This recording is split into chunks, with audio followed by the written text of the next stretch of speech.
Você está ouvindo o Podcast Psil, o seu podcast do PET Psicologia.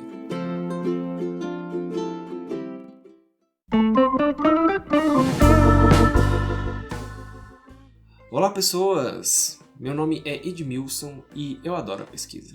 Olá gente, meu nome é Tanise e eu gosto muito de extensão. Então é isso gente, hoje a gente vai estar falando aqui um pouco sobre o contexto de pesquisa e extensão dentro do curso de Psicologia. Esse assunto é bem interessante, então vem com a gente. Então, de acordo com o tema de hoje, a gente vai falar um pouco sobre o que é pesquisa e também o que é extensão dentro da graduação em Psicologia. É interessante a gente entender o que é uma pesquisa e pensar que a pesquisa ela é uma forma de produção de conhecimento e que ela é totalmente embasada dentro da metodologia científica. Eu acho muito interessante a gente discutir um pouco aqui também que a pesquisa, quando a gente fala em pesquisa e quando a gente fala em ciência, aí a gente carrega um pouco sobre aquele estereótipo do cientista que carrega um pouco o jaleco branco e que fica dentro de um laboratório fazendo pesquisas com células, com animais, ou físico ou químico, Mas eu acho interessante ressaltar que a pesquisa e a ciência, ela não se limita a isso. A pesquisa, ela se estende a todas as áreas de conhecimento e a gente produz diferentes formas de conhecimento, A gente fica muito preso sobre essa concepção das ciências biológicas, da ciência física, da ciência química, mas a gente também tem outras formas de ciência também, As ditas ciências sociais e também as ciências humanas. Mas eu acho que é interessante para a gente começar a falar um pouco sobre a pesquisa também, a gente pensar um pouco sobre o que é pesquisa para a psicologia, A psicologia ela surgiu muito no contexto da pesquisa. O primeiro laboratório de psicologia foi o Laboratório de Psicologia Experimental, que foi fundado pelo Wundt, em Leipzig, na Alemanha, em 1879. E muitos teóricos e muitos historiadores consideram que essa é a origem da psicologia. E assim a gente consegue entender um pouco sobre a importância da pesquisa e da ciência dentro dessa área do conhecimento que é a psicologia.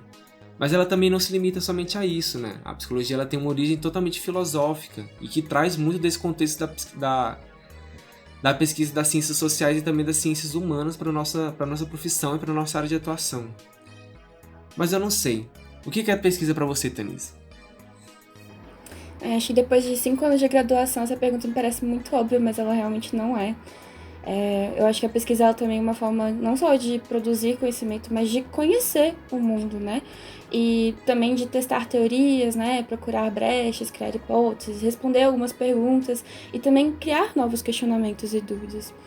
E ela tem muito a ver com essa vontade de explorar o mundo, com a curiosidade de explorar o mundo, de conhecer as pessoas. E dentro da psicologia, o viés é realmente esse, assim, a gente procura conhecer o ser humano, a gente procura conhecer seu modo de vida, seu comportamento, sua cultura, sua língua, tudo que envolve os seres humanos, de alguma forma. E a gente tenta criar padrões para isso e também criar embasamento, assim, para algumas outras áreas de atuação da psicologia, Porque a psicologia, ela é muito ampla. A gente também tem a psicologia que atua não só na clínica, mas em setores organizacionais, em recrutamento e seleção. E para a gente formar, fazer até mesmo avaliação psicológicas, a gente precisa de um momento de pesquisa antes para poder embasar nossas ferramentas, nessas outras atividades do psicólogo. Além disso, a pesquisa ela não é só essa metodologia para a gente conhecer os seres humanos também, mas ela é uma metodologia para a evolução da área do conhecimento em si. Então, quando a gente fala de pesquisa em psicologia, a gente não fala somente sobre experimentos clássicos e tal. A gente tem que pensar que a pesquisa ela é uma constante evolução da psicologia enquanto área de conhecimento. Então, quando a gente testa uma hipótese, a gente testa uma teoria, a gente está testando se aquela teoria realmente funciona e tentando atualizar o nosso conhecimento sobre aquele tipo de assunto. Então a pesquisa ela acaba tendo um contexto muito, muito importante para a evolução da área da psicologia, para que a gente consiga ter cada vez mais conhecimento sobre um determinado assunto dentro da psicologia.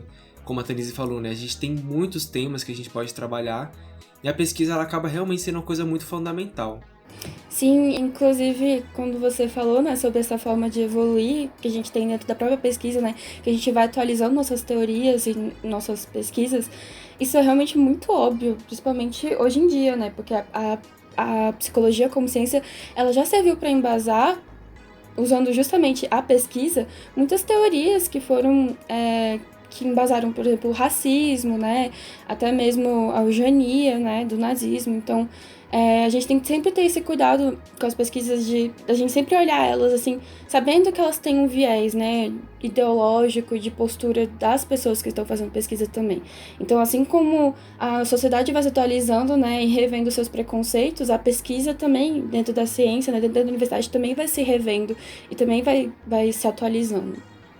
Sim, isso é muito importante para você trazer, né, porque a psicologia, né, como que ela foi uma área do conhecimento totalmente pautada e embasada dentro dessa área científica, né, a psicologia enquanto ciência, ela acabou que passou por uns momentos bem obscuros assim, tentando se pautar dentro dessa ciência também. Então a gente teve estudos, por exemplo, que, como a Tanise falou, né, favoreceram essa questão do racismo, a questão da homofobia, né, de realmente fazer um estudo com seres humanos, Sim. medição de tamanho cerebral, medição de caixa craniana, entre outras coisas, para tentar justificar a superioridade de outras raças, de outros tipos de pensamento. E a gente tem que entender que a ciência hoje em dia ela não ocupa mais esse lugar, né? Que a ciência é justamente um lugar onde a gente não pode mais se colocar dentro das nossas pesquisas para produzir um tipo de conhecimento que fundamente aquilo que a gente acredita. A pesquisa tem que ser ética, né? A gente tem que ter esse posicionamento ético dentro da nossa pesquisa. Sim, completamente. E esse é um dos passos fundamentais para a formação de um psicólogo, né? Como a gente é uma área de conhecimento que é totalmente pautada dentro da ciência e da pesquisa, a gente também precisa ter esse tipo de conhecimento dentro da graduação. E é justamente sobre isso que a gente vai falar hoje. Mas como funciona a pesquisa na graduação em psicologia, Edmilson? Bem, a pesquisa dentro da psicologia ela é uma coisa que é extremamente importante dentro da nossa grade curricular. Ela é inclusive pautada por lei, né? A gente tem o artigo 19 da DCN, né, que pauta que o planejamento acadêmico, né, da nossa grade curricular, ele tem que ter dedicado algumas horas da carga horária para disciplinas de pesquisa. Então, o nosso curso, ele tem que ter disciplinas de pesquisas para contemplar e que vão auxiliar na formação dos futuros psicólogos. E como se ingressa em uma pesquisa? Dentro da Universidade de Brasília da UNB, do Instituto de Psicologia da UNB, a gente tem uma forma de funcionamento bem específico, né? A gente não sabe se é bem assim em outras universidades ou faculdades de cursos de psicologia. Mas dentro do curso de psicologia, para você ingressar dentro de uma pesquisa, você tem que acessar a página da coordenação do Instituto de Psicologia e você vai ver as disciplinas de pesquisa que são ofertadas pelos professores. A partir disso, né, geralmente já tem as instruções, geralmente alguns professores fazem alguns processos seletivos ou alguns professores simplesmente disponibilizam vagas e as pessoas se inscrevem dentro dessas vagas, né, como se fosse uma disciplina normal. Dentro da psicologia da UNB também tem essa particularidade, né? Que ao longo do curso você vai conhecendo os professores, você vai dentro das próprias disciplinas e com eles você vai conversando sobre as áreas de interesse deles. Então, às vezes, eles mesmos fazem os convites para você participar, né, do grupo, do laboratório deles de pesquisa, ou então propõe para você fazer algum PIBIC.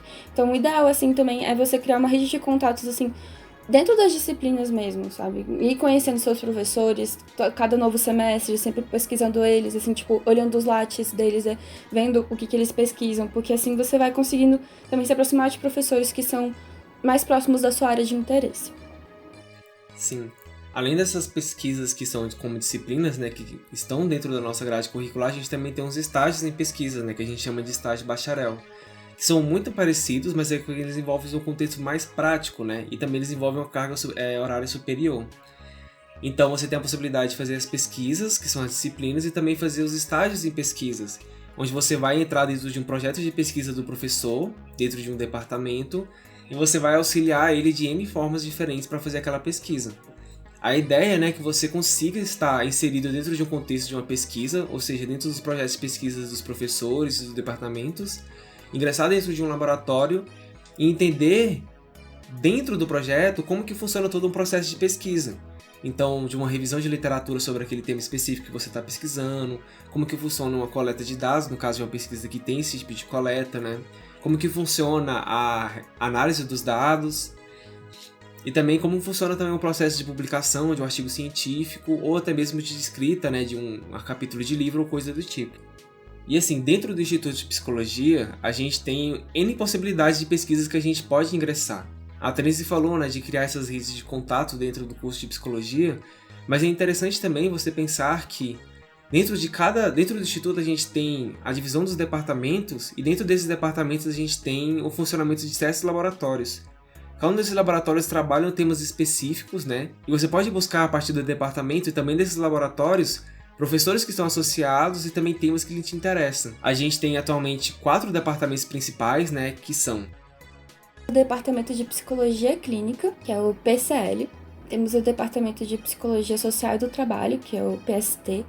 Temos o Departamento de Psicologia Escolar e do Desenvolvimento, que é o PED. E temos o Departamento de Processos Psicológicos Básicos, que é o PPB. Dentro do Departamento de Psicologia Escolar e do Desenvolvimento, por exemplo, o PED, a gente tem diversos laboratórios. A gente tem um laboratório que trabalha com desenvolvimento familiar, microgênese de interações sociais, saúde e desenvolvimento humano, psicologia do conhecimento, condições adversas, né, de desenvolvimento humano, psicogênese, psicologia no espaço público e relações interdisciplinares, entre alguns outros. E dentro de cada um desses laboratórios, a gente tem os projetos de pesquisa de cada um dos professores que fazem parte. Então, um professor ele pode trabalhar dentro do desenvolvimento familiar algum tema específico dentro dessa área ou outros temas, né, que interessam o professor que faz parte dentro também dos projetos de pesquisa dele. Eu, por exemplo, fiz parte do GAIA, né, que era o Grupo de Atenção à Infância e Adolescência, e todas as pesquisas elas eram voltadas para assuntos relacionados à infância e adolescência, né, incluindo as instituições e profissionais voltados a atender esse público, né. Na época em que eu estava lá, tinha pesquisa sobre o sistema socioeducativo, né, com socioeducadores. Havia também uma pesquisa sobre relação de adolescentes e a sua relação com o trabalho. Também tinha uma pesquisa sobre cultura de violência nas escolas. Eu mesma fiz uma pesquisa que era sobre redes sociais de apoio de adolescentes em situação de vulnerabilidade. Além, né, dos laboratórios do Departamento de Psicologia Escolar e Desenvolvimento, a gente também tem outros laboratórios que fazem parte dos outros departamentos também. Por exemplo, o Departamento de Psicologia Social e do Trabalho, né, o PST, ele é o departamento que apresenta o maior número de laboratórios assim, de pesquisa. Então a gente tem laboratório de métodos de técnicas de avaliação, que são um laboratório que é mais voltado, né, para a criação de instrumentos e avaliação psicológica. A gente tem um laboratório de Psicologia do Trabalho, Diversidade e Identidade. A gente tem laboratório de psicodinâmica do trabalho e da clínica do trabalho também, né, que é um laboratório bastante interessante, onde que vão ser realizadas pesquisas, né, em relação à saúde do trabalhador, né, dentro do contexto de trabalho e da sua relação com o trabalho. Além de diversos outros laboratórios, né, como por exemplo o laboratório de psicologia ambiental, psicologia social, entre outros. Além desses laboratórios, né, que fazem parte do Departamento de Psicologia Social e do Trabalho, a gente também tem os laboratórios que fazem parte do Departamento de Processos Psicológicos Básicos, né, o PPB, que vai trabalhar dentro de uma análise mais experimental. Então, a gente tem um laboratório para análise experimental do comportamento, a gente tem um laboratório que trabalha dentro da aprendizagem humana, né, e também dos processos cognitivos. A gente também tem um laboratório de psicobiologia. Eu fiz parte de 2 laboratórios do PPB, então eu fiz parte do laboratório de aprendizagem humana e processos cognitivos, e foi lá onde eu realizei toda a minha pesquisa de iniciação científica. Então, dentro desse laboratório, eu realizei uma pesquisa onde eu investigava a influência, né, dos videogames dentro dos processos psicológicos básicos, como a atenção e a memória, e além de ter várias outras pesquisas que também são realizadas nesse laboratório. No de psicobiologia, eu realizei uma pesquisa mais voltada, né, para a área de percepção, onde que a gente fez uma pesquisa avaliando, né, o impacto da percepção de faces, entre outras coisas. E assim, o contexto, né, de estar dentro desses laboratórios assim, foi muito enriquecedor, assim, eu aprendi muitas coisas. Assim. Então, fazer parte de um laboratório, fazer parte de um projeto de pesquisa assim, é realmente algo que contribui muito para a nossa formação e a gente consegue entender muito assim, o contexto de pesquisa de cada um dos departamentos e também dos laboratórios. Isso é verdade. Realmente fazer uma pesquisa dentro da graduação, ela é fundamental. Não só para você se formar como psicólogo, mas também assim, para você ver o quanto que é cansativo fazer uma pesquisa, né? E quanto essa profissão de pesquisador também precisa ser valorizada. E além também, né, dos laboratórios desses departamentos, a gente também tem os laboratórios que fazem parte do departamento de psicologia clínica, né? Então, alguns exemplos dos laboratórios que fazem parte desse departamento são o de psicopatologia e psicanálise, saúde mental e cultura, psicanálise e processo de subjetivação, família, grupo e comunidade, onde eles vão fazer pesquisas mais voltadas, né, para a questão da psicologia clínica, né, aquele modelo mais clássico da psicologia, de análise individual ou em grupo, né, de psicoterapia, entre outras coisas. O interessante é que vocês busquem realmente informação sobre cada um desses laboratórios, né, e também as pesquisas que são realizadas dentro de cada um deles, assim. A gente deu alguns exemplos aqui de pesquisas que a gente fez parte, né, mas as pesquisas são rotativas e depende muito do processo de pesquisa de cada um dos professores.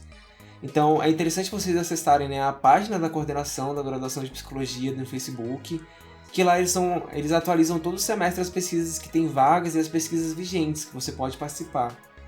Além disso, você também pode acessar, né, o site do IP, né, que é o ip.nb.br, e também recolher um pouco mais de informações sobre o funcionamento de cada laboratório, né, saber o que é pesquisado dentro dos laboratórios e também os professores que são responsáveis. Para além, né, dessas pesquisas que fazem parte da nossa grade curricular, o estudante de graduação ele também tem a possibilidade, né, de fazer um projeto de iniciação científica, que é também conhecido também como PROIC também, ou PIBIC. O PIBIC ou PROIC ele é justamente isso, né, a possibilidade de você criar um projeto de pesquisa, onde você vai submeter e você vai poder fazer esse projeto de pesquisa com orientação de um orientador. Geralmente o objetivo do PROIC, né, é preparar o aluno para o contexto de pós-graduação, onde o aluno ele vai ter a experiência de fazer todos os processos que envolvem, né, de você submeter um trabalho, aplicar esse trabalho de pesquisa e também fazer uma apresentação e publicação desse trabalho. Como é que eu faço para submeter um projeto de iniciação científica, Edmilson? Bem, tem alguns passos que você tem que seguir. O primeiro realmente é ter um tema de pesquisa ou um projeto. O mais interessante é que você já tenha um projeto bem delimitado, né, que tenha um tema de pesquisa, uma introdução, uma metodologia bem traçada e alguns resultados esperados com essa pesquisa. A segunda parte, a parte mais importante, é você conseguir um orientador. Então você precisa de uma pessoa, um professor, que faz parte da sua universidade, que vai te orientar dentro desse processo do PIBIC.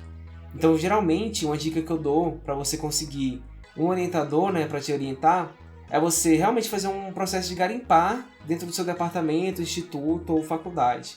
Então você entra dentro do departamento e procura os professores, né, e dá uma olhada também no currículo Lattes deles, procura os projetos de pesquisa que eles participam, quais foram as publicações deles sobre aquele tema, para você realmente avaliar, né, o alinhamento daquele orientador para poder te orientar, o quanto ele sabe sobre aquele assunto, que ele possa te orientar dentro do seu projeto de pesquisa. Isso é muito importante, porque além do tema, né, que ele pode estar correlacionado ou não com o seu projeto, é importante você escolher um bom orientador, né, porque você vai estar vinculado com esse orientador com duração de no mínimo 1 ano. Então escolha um professor que seja um professor bacana, que possa te orientar durante esse processo. Depois de você conseguir um orientador, você vai realmente entrar no processo de submissão do seu projeto. Então a Secretaria do PROIC, eles lançam um edital a cada semestre para recrutar novos projetos. Então você tem que ler o edital vigente, né, do seu semestre e ver quais são as especificações que eles pedem dentro desse edital. Geralmente eles colocam um sistema de ponto que avalia a quantidade da sua participação dentro do seu curso de graduação. Por exemplo, se você fez projetos de extensão, se você já participou de algum projeto de pesquisa, ou se você já fez alguma monitoria, entre outras coisas. Eles também fazem uma avaliação em relação ao seu orientador também. Por exemplo, quantos artigos ele publicou, quantas pessoas ele já orientou, entre outras coisas.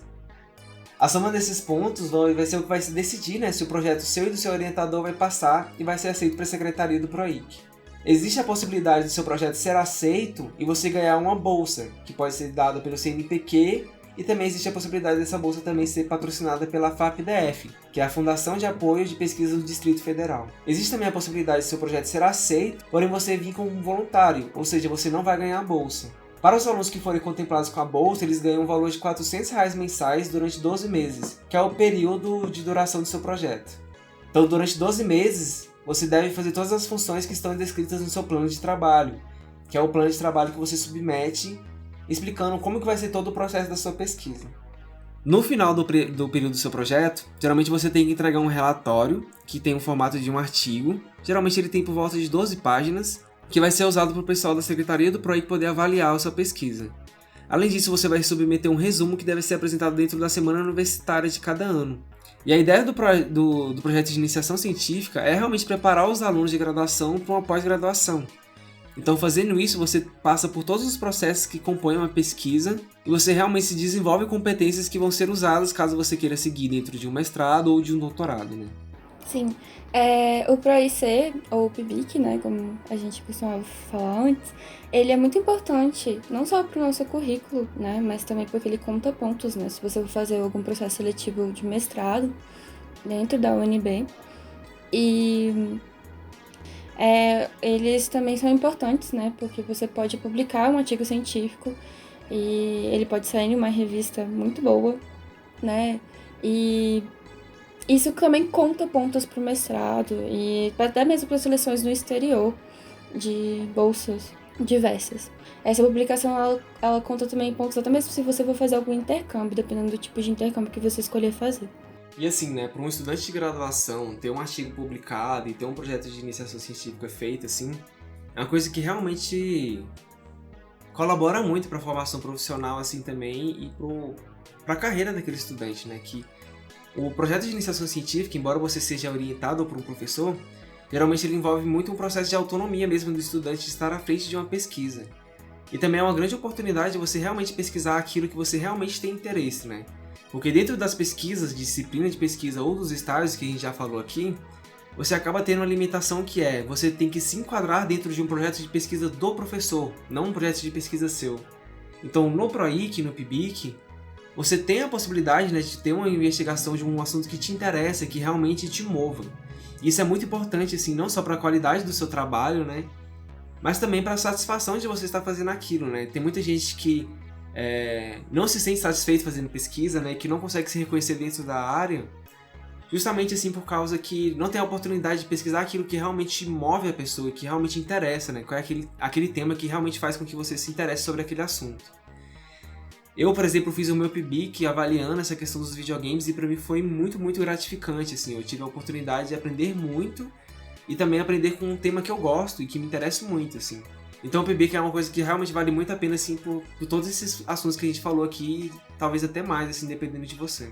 Não, mas isso é verdade, realmente. O PIBIC, ele abre portas para muitas experiências que só na graduação a gente não teria, assim, tipo, só com a graduação, né, só com o currículo de psicologia a gente não teria. Além da pesquisa dentro da graduação, né, a gente também tem a oportunidade de seguir uma carreira acadêmica, uma formação continuada, através dos programas de pós-graduação. Dentro do IP, a gente tem 4 programas de pós-graduação que estão vinculados a cada um dos departamentos. Então a gente tem um programa de pós-graduação em Ciências do Comportamento, que está vinculado ao Departamento de Processos Psicológicos Básicos.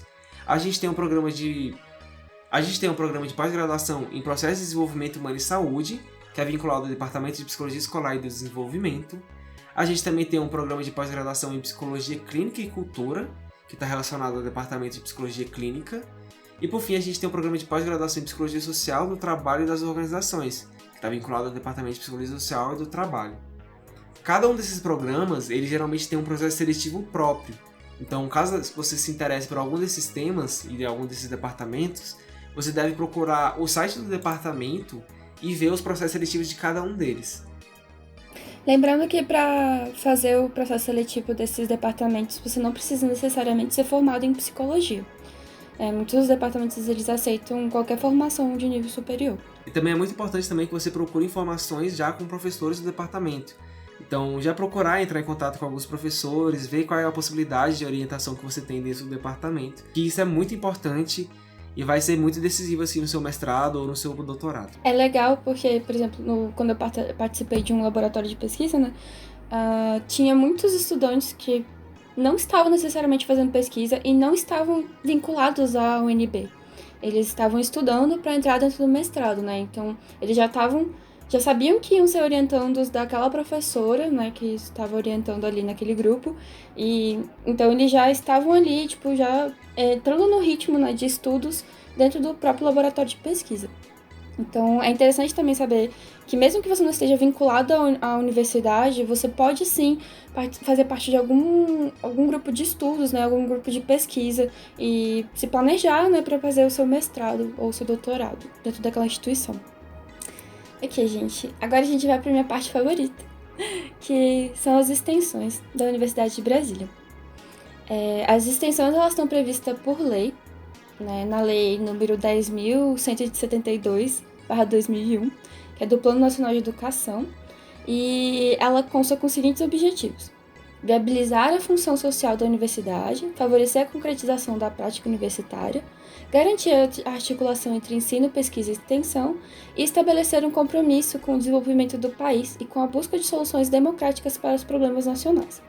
Muita gente define as extensões, né, como sendo essa parte prática e extracurricular da universidade, mas durante a minha experiência com extensão eu percebo que elas, na verdade, são espaços de ensino e de pesquisa também. Ela não é só uma parte prática. Ela tem também formação de conhecimento e também de pesquisa. ela consegue unir as 3 faces da universidade, né? E ela não deveria ser encarada como um extra, ela tem que ser encarada como uma parte importante do currículo. Elas conseguiram englobar múltiplas facetas da universidade, né? Então, a gente começa a enxergar o conhecimento não só como uma coisa mais elitista e acadêmica, né? Mas também como prático e integrado à comunidade, né? A extensão ela também é um espaço para deselitizar o conhecimento. Muitas extensões elas são interdisciplinares, né? Então você vai encontrar diversos cursos dentro de uma mesma extensão. Não só da psicologia, mas também da química, da física, da biologia, matemática. E é interessante porque todos esses cursos eles acabam encontrando pontos em comum, né? E que acabam construindo juntos outros projetos e outras visões de vida. Então, eu vejo muito isso, assim, tipo, que as extensões elas integram a sociedade e a universidade e integram também a própria universidade dentro dela mesma. E ela permite o aprendizado mútuo, né? Com troca de experiências e saberes diversos. E ela é indispensável e ela não pode ser dissociada da pesquisa e do ensino. Continuando um pouco mais sobre isso, eu participei de uma extensão chamada Livros Abertos, Aqui Todos Contam. Ela era basicamente assim, a gente ia uma vez por semana numa escola e lia livros por 15 minutos para grupos de 5 crianças. Não tinha nada demais. Assim, você olha assim, nossa, parece um projeto assim, pra quê, né? Isso? Pra que ficar lendo livros para crianças? Mas não era uma simples leitura, né? Era uma leitura dialógica, ou seja, uma leitura conversada. A gente levava os livros para as crianças, né? A gente não só incentivava a cultura, né, e o hábito de leitura, como a gente também conversava com elas e ensinava elas a pensarem sobre o que estavam lendo. Então, a gente também ensinava uma forma de interpretação de texto. E era muito incrível, porque as crianças realmente gostavam daquilo e eu, como profissional, né, eu aprendi muitas coisas sobre crianças que eu não aprenderia, assim, tipo, numa aula, né, só. Eu vi, na verdade, que o Livros Abertos, ele serviu também como uma experiência, assim, profissional, né, quase como um estágio, porque eu tava em contato constante com crianças, então eu tinha que ler sobre elas, né, de alguma forma, para poder saber por que elas estavam se comportando daquela maneira, né? Se havia alguma dificuldade de entender, de compreender, de ficar quieto, de ficar parado no lugar. Enfim, havia muitas coisas que acabavam surgindo ali das interações com as crianças que a gente levava para supervisão, né? Porque nenhum projeto de extensão ele é só a extensão, ele também tem a parte da supervisão de alguma forma, né, que é a reunião onde todo mundo compartilha experiências, né, e planeja os próximos eventos do grupo e da extensão. E era muito interessante, assim, então foi realmente um espaço, assim, para estudar sobre crianças e para estudar sobre leitura dialógica, para conhecer livros infanto-juvenis e aprender, assim, sobre uma outra forma de ser, estar no mundo e uma outra forma de trabalhar. E era legal porque dentro dessa extensão não haviam só psicólogos, haviam pessoas de tudo quanto é lugar, inclusive pessoas que não estavam vinculadas à UNB, né, que eram profissionais de professores, eram pessoas, assim, que não tinham nada a ver com a universidade ou não necessariamente não trabalhavam ou que trabalhavam com crianças e queriam aprender a leitura dialógica para levar para dentro das suas salas de aula. E era interessante também porque as atividades, né, com livros, elas não eram só ler livro para as crianças e conversar sobre isso. A gente também trazia, às vezes, caixas de papelão para as crianças brincarem e ilustrarem, elas faziam desenhos sobre os livros, elas plantavam árvores, né, porque tinha algum livro que falava sobre sementes, sobre árvores, então a gente plantava com elas as plantinhas, enfim, é muito criativo, era um espaço muito interessante de desenvolvimento e de aprendizagem. E eu acho que também era um espaço pra gente aprender a trabalhar em equipe, né, porque a gente não ia pra lá sozinho, a gente tinha que ir em grupo, a gente tinha que conversar com os professores, às vezes os professores eles eram resistentes, né, quanto a deixar a gente fazer essa atividade, eles às vezes ficavam em cima, não queriam deixar a gente sozinho com as crianças. Então, tipo assim, existem várias coisas, assim, problemas que a gente enfrentava dentro da extensão que eles se estendem para outras atividades, né, para outras áreas de atuação dos profissionais, né, e isso é em qualquer área de atuação, em qualquer profissão. Então, é interessante porque a leitura dialógica, ela também poderia ser feita, ela pode ser feita não só com crianças, mas com adultos também. É uma estratégia que até hoje eu utilizo, assim, eu gosto muito de fazer leituras dialógicas. Então, eu aprendi isso dentro de uma extensão, sabe? Eu não aprenderia nunca isso dentro de uma matéria. Ela também, eu descobri que a leitura dialógica, ela também pode servir de ferramenta para uma pesquisa, né? Então, eu lembro que tinha duas uma pessoa do doutorado e outra do mestrado, que elas estavam fazendo estudos, uma com crianças autistas e outra com adolescentes do socioeducação, e elas faziam com que a coleta de dados fosse a leitura dialógica, né? Então, era também muito interessante, é uma outra forma de você ver a pesquisa, né, e de você fazer a pesquisa. E tudo por causa do projeto de extensão. Então, é realmente uma forma de integrar os três, né? O conhecimento, o ensino, a pesquisa e a extensão dentro da universidade. Para além desse projeto, né, no IP também podemos encontrar outros projetos, como o projeto Aroeira, que é a agroecologia como ferramenta de redução de danos e promoção da saúde. Ele é um projeto interdisciplinar, que ele também visa promover as atuações relacionadas à saúde e à cultura. E ele se localiza no território do setor comercial sul, né? E eles se propõem justamente a irem até esse espaço, né? Que eles dizem que é um centro intenso, né, de uso e tráfico de drogas, e onde existem muitas pessoas em situação de rua, e eles trazem esse enfoque, né, tipo, com atividades, né, voltadas para a agroecologia, para contribuir, né, para uma redução de danos, ou de possíveis danos associados a essas vulnerabilidades, né. E eles também não só trazem a agroecologia, como também as artes, né, a yoga e outras práticas relacionadas. Então, assim, existem muitos projetos dentro do IP, inclusive ainda estão em atuação agora, né, nesse momento de pandemia, né, de quarentena. E vocês podem encontrar eles dentro do site do IP, ip.nb.br. Além desses projetos de extensão que a Tanise falou, né, da importância deles, também a gente tem vários outros dentro do IP, né? Como ela disse, também vocês podem estar achando eles. Só para exemplificar, né, por exemplo, a gente tem um projeto de extensão chamado Pintando e Bordando, né, que ele é coordenado pela professora Regina Lúcia Sucupira Pedrosa. Então, ele é um projeto, né, que trabalha com crianças e adolescentes que estão em abrigos, né? Geralmente eles vão para esse espaço, né, para criar um espaço de brincadeira, um espaço autoterapêutico, né? Onde essas crianças elas realmente possam expressar os seus afetos, as suas angústias e também possibilitar, né, o desenvolvimento da criatividade, da imaginação e os importantes recursos também da personalidade, né, da resolução de conflitos. E esse trabalho, né, da professora Regina Lúcia, né, ele funciona muito para uma contribuição, né, para a construção da autonomia e também da capacidade de dialogar dessas crianças, né, que às vezes acabam ficando um pouco isoladas dentro de cada um desses abrigos, né. Outro projeto também que é bastante interessante, né, é o projeto do professor Sérgio Eduardo Silva de Oliveira, né. O projeto se chama, né, Serviço de Avaliação Psicológica, né, o SAPSI, que é um projeto realmente que visa, né, a formação, né, dos estudantes e também dos profissionais de psicologia na prática da avaliação psicológica. Então esse projeto ele busca, né, um modelo integrativo, né, que envolve tanto o ensino, tanto a pesquisa quanto a extensão, para qualificar, né, os estudantes, os futuros psicólogos, na condução de uma avaliação psicológica. Também eles envolvem, né, o desenvolvimento, né, dessas habilidades técnicas, teóricas e éticas que envolvem todo o processo também de fazer uma avaliação psicológica, né. Esse projeto ele visa beneficiar também a comunidade carente, né, de Brasília e do entorno, e também a comunidade acadêmica da UNB, né, por meio da prestação desses serviços. Muito bem lembrada, Edmilson. Tem uma coisa importante sobre as extensões que eu esqueci de comentar, que é que você pode também obter créditos dentro do currículo, sendo 4 créditos por semestre. E isso vai depender da carga horária, né, atribuída mensalmente às frequências lançadas. Então, se você faltar muito, você pode acabar só recebendo 2 ou 3 créditos. Você vai receber 4 créditos apenas por um projeto de extensão por semestre, né? Não importa se você fizer mais do que um projeto. O que é uma pena, né? Eu acho que a extensão, assim, pelo potencial, né, e pela importância dela, assim, para a nossa formação, assim, deveria ser uma coisa muito mais valorizada dentro do nosso currículo, né? De dar mais créditos, de dar mais possibilidade, de realmente ter um incentivo maior, assim, para as pessoas realmente participarem da extensão, assim. Porque a gente acaba ficando muito preso, né? Se pegar só disciplina e pegar estágio, e acaba esquecendo um pouco do lado da extensão, né? Que é um papel muito importante dentro da nossa formação.